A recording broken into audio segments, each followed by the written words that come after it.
সত্য জানবো, সত্য বলবো আর সত্য দেখাবো। ওয়েলকাম আপনাদের ভালোবাসার এই চ্যানেলে। বন্ধুরা, আজকে যেটা বলতে চলেছে সেটা শুনলে একটু চমকে যাবে। কাল রাত 8টায় মধ্যপ্রাচ্যে আরেকটা যুদ্ধ শুরু হয়ে যেত। মানে একদম হয়েই গিয়েছিল বলতে পারো। ইরান মিসাইল লঞ্চার রেডি করে ফেলেছিল। টার্গেট ছিল ইসরায়েল। শুধু বাটন চাপার দেরি ছিল। আর সেই বাটন চাপলে আজকে সকালে উঠে আমরা একটা সম্পূর্ণ অন্যরকম পৃথিবীতে থাকতাম। কিন্তু থামলো কেন? কে থামালো? এবং সেই থামানোর পেছনে কতটা সত্যি আর কতটা মিথ্যে আছে সেটা নিয়ে আজকে বিশেষ কিছু আলোচনা থাকবে। এখন যে সিজফায়ার দেখছো, যে স্ট্রেট অফ হরমুজের খোলার কথা শুনছো, যে ইউরেনিয়াম ডিলের গল্প শুনছো, এগুলো প্রত্যেকটার পেছনে একটা করে লুকোনো সত্যি আছে। সেই সত্যিগুলো আজকে একটা একটা করে খুলবো। একদম মনোযোগ দিয়ে শোনো, আশা করি আপনাদের ভালো লাগবে। বন্ধুরা, প্রথম থেকে শুরুই। দেখুন, ইরানের একটা আধা সামরিক নিউজ এজেন্সি আছে, তাসনিম নিউজ এজেন্সি। এটা ইরানের আইআরজিসি মানে ইসলামিক রেভলিউশনারি গার্ড কর্পসের সাথে খুব কাছে সম্পর্ক রাখে। তো সেই তাসনিম থেকে খবর এলো যে আইআরজিসির অফিসারদের বরাত দিয়ে একটা খবর এসেছে। তো খবরটা হলো কাল রাত 8টায় ইরান তাদের ব্যালিস্টিক মিসাইল লঞ্চারগুলো পুরোপুরি তৈরি করে রেখেছিল, পজিশনে ছিল। টার্গেট লক ছিল ইসরায়েলের দিকে। এখন তুমি ব্যালিস্টিক মিসাইলের কথা যদি না জেনে থাকো, তাহলে সহজ ভাষায় বলে থাকি, এটা এমন এক ধরনের মিসাইল যেটা ছুটলে আর আটকানো যায় না। এটা শব্দের চেয়েও অনেক গুণ বেশি গতিতে যায়। ইরান থেকে ইসরায়েল মাত্র কয়েক মিনিটের দূরত্বে এই মিসাইলের জন্য পার করা সম্ভব। তো এই অবস্থায় শুধু একটা সংকেতের অপেক্ষা ছিল, একটা অর্ডার। আর সেই অর্ডার দেওয়া হলে ইসরায়েলের ওপর মিসাইলের বৃষ্টি নামতো। কিন্তু সেই মুহূর্তে ট্রাম্প ঘোষণা করলেন লেবানন সিজফায়ার। এখন প্রশ্ন হলো, এটা কি কাকতালীয় নাকি এর পেছনে কোনো কূটনীতি চলছিল? দেখুন, আমার মনে হয় দুটোই আছে। একটা দিকে ইরান চাপ দিচ্ছিল লেবাননে, থামাও না হলে মিসাইল যাবে। অন্যদিকে ট্রাম্পও বুঝছিল যে ইরান এবার সত্যি সিরিয়াস, তাই দ্রুত সিজফায়ার অ্যানাউন্স করা হলো এবং ইরান মিসাইল লঞ্চ করলো না। কিন্তু বন্ধুরা, মিসাইল লঞ্চ কি ফিরিয়ে নেওয়া হয়েছে সেটারও কোনো খবর বর্তমানে নেই। মানে বন্দুক এখনও তাক করাই আছে, শুধু ট্রিগার টানা হয়নি। বন্ধুরা, লেবাননের সিজফায়ার নিয়ে ট্রাম্প যা বলেছেন সেটা একবার শোনো। তো ট্রাম্প বললেন যে আমি ইসরায়েলকে বললাম হামলা বন্ধ করো, ওরা বন্ধ করেছে, 10 দিনের সিজফায়ার হয়েছে। এখন এই কথাটা শুনতে খুব সুন্দর, কিন্তু বাস্তবটা হলো ইসরায়েল সিজফায়ারের মধ্যেও হামলা চালিয়ে যায়। এটা নতুন না, এটা ইসরায়েলের পুরনো অভ্যাস। সিজফায়ার ঘোষণা করো, কিছুক্ষণ পরে আবার বোমা ফেলো, বলো ওরা আগে করেছে, আমরা পাল্টা দিচ্ছি। তাহলে এই 10 দিনের সিজফায়ার মানে আসলে কি দাঁড়াচ্ছে? মানে দাঁড়াচ্ছে একটা শ্বাস নেওয়ার সময় উভয় পক্ষ একটু সরে দাঁড়িয়ে পরের চালটা ভাবছে। এটাকে শান্তি বলা যাবে না, এটা হলো একটা বিরতি, থামানা, থমকানো। বন্ধুরা, আর ইরানের দিক থেকে দেখলে, ইরান শর্ত রেখেছিল যে লেবাননের সিজফায়ার হলে স্ট্রেট অফ হরমুজ খুলে দেব।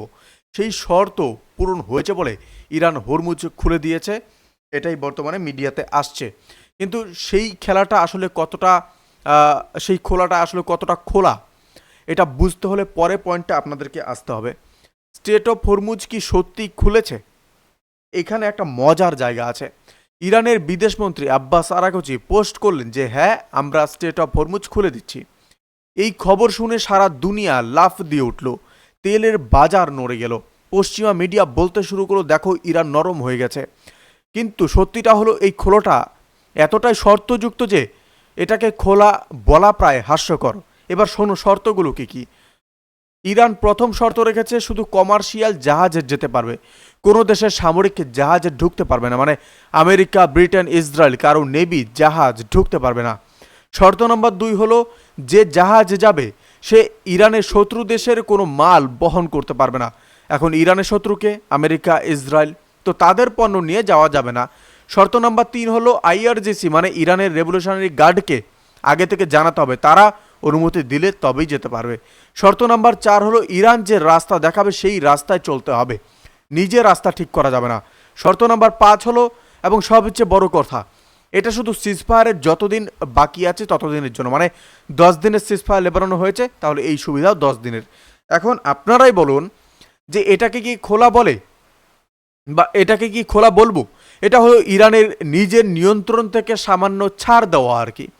হরমুজ খোলা আছে কিন্তু ইরানের মুঠোর মধ্যে, আর ট্যাক্স নেবে না, এটা একমাত্র সুবিধা। কিন্তু এই সুবিধার বিনিময়ে এই শর্ত মানতে যে হবে, যে ব্যাপারটা, সেটা আসলে এতটা কিন্তু বা এত একটা সুবিধাজনক না। বন্ধুরা, নেক্সট পয়েন্টে আসি, ট্রাম্পের কথায়, এবং এই যে ব্যাপারটা না সত্যিই মজার, আপনারা জানলে কিছুটা আপনাদেরও হাসি পাবে। দেখুন, ট্রাম্প মিডিয়ায় এসে বললেন যে স্টেট অফ হরমুজ খুলে গেছে। হ্যাঁ, এটা সত্যি। তারপর ট্রাম্প বললেন যে আমেরিকার দুটো ডেস্ট্রয়ার মানে যুদ্ধজাহাজ হরমুজে ঢুকে গেছে, মানে ইরান মাইন পুঁতেছিল, সেগুলো তোলার কাজে আমেরিকার জাহাজ ইরানকে সাহায্য করছে। বন্ধুরা, এই কথাটা শুনে আমার হাসি পাচ্ছিল। ইরান 5 মিনিট আগে বলল কোনো সামরিক জাহাজ ঢুকতে পারবে না, আর ট্রাম্প বলছে আমেরিকার দুটো ডেস্ট্রয়ার ইরানকে সাহায্য করছে। এই দুটো কথা একসাথে সত্যি হওয়া সম্ভব না। হয় ট্রাম্প মিথ্যা বলছেন, নয়তো ইরান মিথ্যা বলছে। এবং এক্ষেত্রে ইরানের কথাটা অনেক বেশি বিশ্বাসযোগ্য, কারণ ইরান তার নিজের জলসীমায় কতটুকু ছাড় দেবে সেটা ইরানই ঠিক করে। ট্রাম্প ঘরে বসে বললেই হরমুজে আমেরিকার জাহাজ ঢুকতে পারে না। তারপরেও দাবি আরও বড়। ট্রাম্প বললেন যে ইরান তাদের ইউরেনিয়াম নাকি আমেরিকাকে দিতে রাজি হয়ে গেছে। আমেরিকার হামলায় পারমাণবিক ঘাঁটির ধ্বংসস্তূপের নিচে ইউরেনিয়াম চাপা পড়ে গেছে। ইরান চাইছে আমেরিকা এসে সেটা খুঁড়ে বার করুক আর নিজে নিয়ে যাক। এবার তুমি নিজে বলো, এটা কি বিশ্বাস করা যায়? ইরান কি এমন কোনো দেশ যে তারা নিজেরা বলবে আসুন আমাদের ইউরেনিয়াম নিয়ে যান? বন্ধুরা, ইরানের বিদেশ মন্ত্রণালয় মুখপাত্র সাথে সাথে বলে দিল এটা সম্পূর্ণ মিথ্যে। ইরান কোনো পরিস্থিতিতেই ইউরেনিয়াম দেবে না, না আমেরিকাকে না অন্য কাউকে। তো ট্রাম্প কেন মিথ্যে বলছেন সেটা বুঝতে হলে আপনাদেরকে পরে পয়েন্টে আসতে হবে। দেখুন, আসল রাজনীতিতে আসি। ট্রাম্প ইরানকে লোভ দেখাচ্ছেন যে $20 বিলিয়ন দেব, ইউরেনিয়াম দাও। এখন এই $20 বিলিয়নটা আসলে কি? এটা ইরানের নিজেরই টাকা। একটু গল্পটা আপনাদের বুঝিয়ে বলি। ইরান তেল বেচে, তো ইরান তেল বিক্রিতে একটা সিস্টেম ফলো করে, বিভিন্ন দেশকে উধারে তেল দেয়, মানে আগে তেল দিয়ে দেয়, পরে টাকা পয়সা নেয়। এইভাবে দক্ষিণ কোরিয়া, জাপান, কাতার, ইউরোপের কয়েকটা দেশকে ইরান উধার তেল দিয়েছে, মোট প্রায় $20 বিলিয়ন তেল। এবার টাকা দেওয়ার সময় হলো, কিন্তু তখনই আমেরিকা ইরানের ওপর নিষেধাজ্ঞা দিল। সেটা আমি 10 বছর আগের কথা বলছি। তো নিষেধাজ্ঞা দিল, অর্থাৎ স্যাংশন ফেলালো। তো এই স্যাংশনের জেরে ইরানের সেই টাকা বিভিন্ন দেশের ব্যাংকে আটকে গেল, ফ্রিজ হয়ে গেল। তো ইরান চাইলেও সেটা নিতে পারছে না। এখন ট্রাম্প বলছে যে তোমাদের সেই $20 বিলিয়ন ফিরিয়ে দেব, বিনিময়ে ইউরেনিয়ামগুলো দিয়ে দাও। তো এবার আপনারা একবার ভাবো যে এই $20 বিলিয়ন ইরানের নিজের টাকা, ট্রাম্প এটাকে দেওয়ার কথা বলছে, কিন্তু এটা আসলে ইরানের টাকাই ফেরত দেওয়া। এই টাকার বিনিময়ে ইরান কি ইউরেনিয়াম দেবে? একদম না। কারণ সহজ, এই $20 বিলিয়ন পেলেও ইরান যেটা ইচ্ছে মতো খরচ করতে পারবে না। আমেরিকার অনুমতি লাগবে, শুধু সামরিক সামগ্রী কিনতে পারবে, সেটাও আমেরিকা যা অনুমতি দেবে। মানে টাকাটা ইরানের হাতে আসবে, কিন্তু ইরান যেটা ইচ্ছে মতো বা ইরান সেটা ইচ্ছে মতো ব্যবহার করতে পারবে না। এবং সবচেয়ে বড় কথা, ইউরেনিয়াম জোগাড় করতে ইরানের বলতে পারেন যে দশক লেগে গেছে।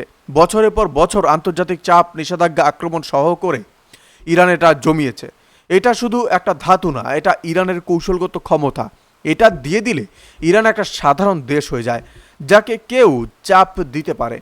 তাই $20 বিলিয়ন আসুক বা $200 বিলিয়ন, ইরান ইউরেনিয়াম ব্যবসা করবে না, ইউরেনিয়ামের ব্যবসা ইরান করবে না।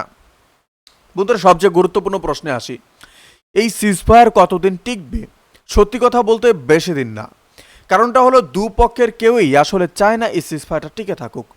ইসরায়েল চায় গাজা এবং লেবানন পুরোপুরি নিয়ন্ত্রণে আনতে, ইরান চায় তার প্রক্সি শক্তিগুলো আবার মাথা তুলুক, আমেরিকা চায় ইরানের ইউরেনিয়াম।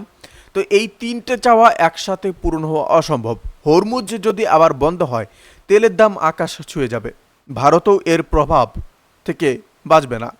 আমরা মধ্যপ্রাচ্যের তেলের ওপর অনেকটাই নির্ভরশীল, আর ইউরেনিয়াম যদি আমেরিকা না পায়, তাহলে আমেরিকা ইসরায়েলকে দিয়ে ইরানের বাকি পারমাণবিক ঘাঁটিগুলো ধ্বংস করার চেষ্টা করতে পারে। এবং সেটা করতে গেলে ইরান আর চুপ করে বসে থাকবে না, তখন কাল রাতের মতো পরিস্থিতি আবার তৈরি হবে। কিন্তু হয়তো সেবার ট্রাম্পের সিজফায়ারের ঘোষণায় কাজ হবে না। একটা কথা মনে রাখো, আন্তর্জাতিক রাজনীতিতে শান্তি আসে বোঝাপড়া থেকে, ভয় থেকে নয়। এখন যে শান্তি আছে সেটা ভয়ের। ইরান ভয় পাচ্ছে না, কিন্তু হটছে না, সে হিসেব কষছে।